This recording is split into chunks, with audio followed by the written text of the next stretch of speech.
Hello, gentlemen. What I'm hoping to do today is to go through very briefly a recap on this poem that was done earlier in the year. So, this poem is called No Ordinary Sun and it's by Hone Tuwhare, and he wrote it in 1964. So, what I'm aiming to do is to read through this poem and then go through a little bit of a summary detail and then a couple of short tasks just to reintroduce you to this poem. So, this one can be used for end of year exams as a written text that you'll write an essay on, and it can also be used for your 2.7 connections internal. All right, let's go. Tree, let your arms fall. Raise them not sharply in supplication to the bright and haloed cloud. Let your arms lack toughness and resilience, for this is no mere axe to blunt nor fire to smother. Your sap shall not rise again to the moon's pull. No more incline a differential head to the wind's talk or stir to the tickle of coursing rain. Your former shagginess shall not be wreathed with the delightful flight of birds, nor shield, nor cool the ardour of unheeding lovers from the monstrous sun. Tree, let your naked arms fall, nor extend vain entreaties to the radiant ball. There is no gallant monsoon's flash, no dashing trade wind's blast. The fading green of your magic emanations shall not make purer again these polluted skies, for this is no ordinary sun. O tree, in the shadowless mountains, the white plains, and the drab sea floor, your end at last is written. Okay, so I'm planning to break down the stanzas a little bit, so we'll just move into a general summary. So to remind you, hopefully only reminding, Hone Tuwhare is a New Zealand writer. He's a Māori writer, so he does a lot of other writing around nature and issues relating to being Māori. The poem was written as nuclear power and nuclear warfare became a really big topic in New Zealand and across the world. So we did a little bit on this. It was after World War II in Hiroshima. They dropped the bomb, the nuclear bomb that caused a lot of destruction. So there was lots of talks around nuclear warfare, like weapons, and lots of discussions around whether we could use nuclear power, whether it was a good power source, whether it was too dangerous. And New Zealand decided to be nuclear free, which had a lot of issues and protests at the time. And so, yeah, if you look into New Zealand history, you can find out more about that. The poem is focused on an environment that is impacted by humans. So rather than humans being impacted by their environment, this one has humans impacting their environment.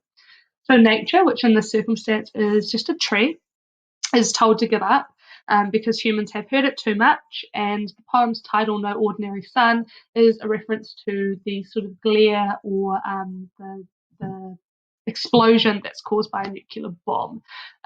So that looks like a fire, looks like a sun, but it's saying that it's not an ordinary sun. So the whole poem's kind of revolving around that. So what I'm going to do is just go through them each individually now. Oh, no, I'm not. I've got one more. The mood is bleak and depressing. The themes or ideas that we can see coming through are about man's impact on their environment, the power of humans that we have, and the development of technology, because obviously the technology around nuclear warfare and nuclear power is whether it's good to develop technologically if you can potentially ruin everything. There's a bit of a dystopian future vibe. So dystopia is where you take issues from today and you say this is what's going to happen in the future if it's the worst case scenario. There are also lots of language features used, so hopefully I'll get an opportunity to go through those. We have annotated them before, but that was back in probably February, so a little while ago. All right, so these first two stanzas, I've just put the definition of supplication up there in the corner. So it means the first stanza will focus on that. So it starts off with an imperative, which is a command. That's a fancy language feature for a command. But it sort of sets the tone. So the writer or the narrator is telling the tree to not have a prayer, not have their arms up like a tree has its arms up in the air, and don't sort of pray to the cloud or the haloed cloud that looks like a halo because of the sun, because of the nuclear explosion behind it. It's basically saying, don't do that. No point praying, no point being tough, no point being resilient, because this isn't just like an axe. It's not a fire. It's much, much worse. So the sun that's in the sky in the title is going to be really bad. So straight away it sets the tone that the tree just needs to give up and that things are really bad.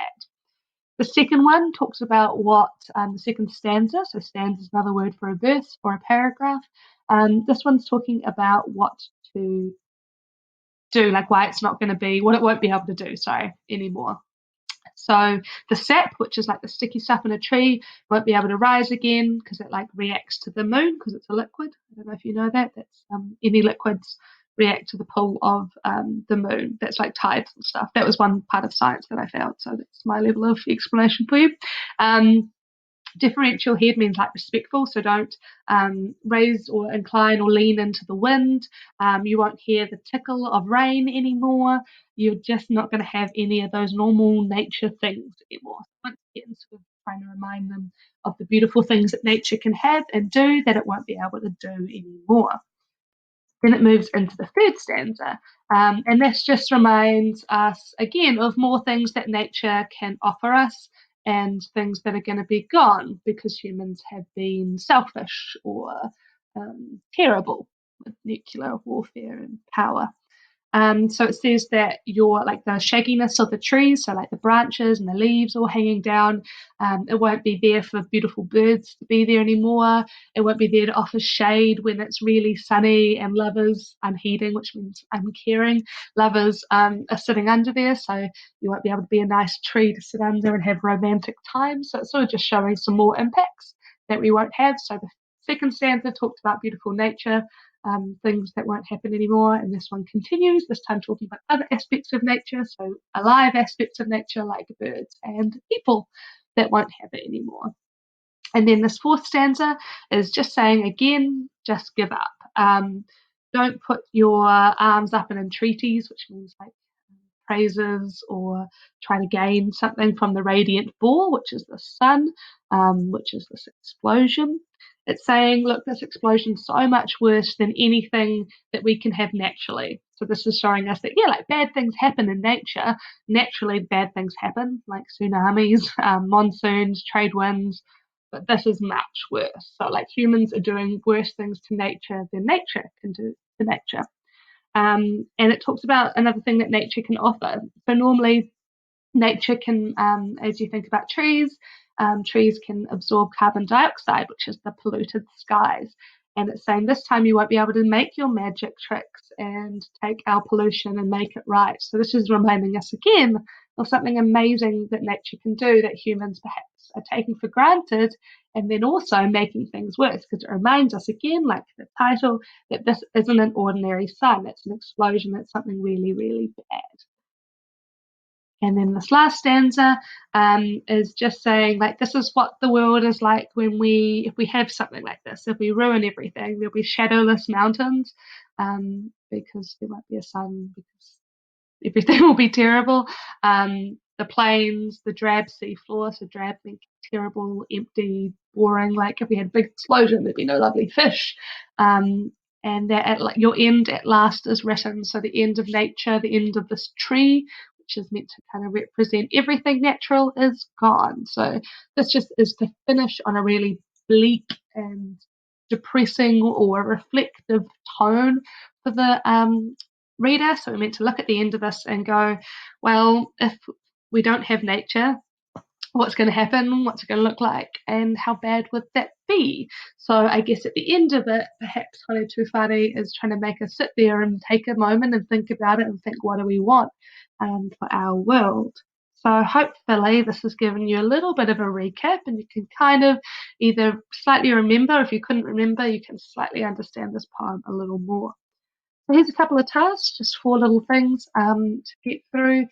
Just that'll take you, I don't know, 10, 15 minutes to just try and reacquaint yourself and get yourself familiar with this poem once again. So I put this poem in OneNote, where you can flick back to the beginning of the video and pause it.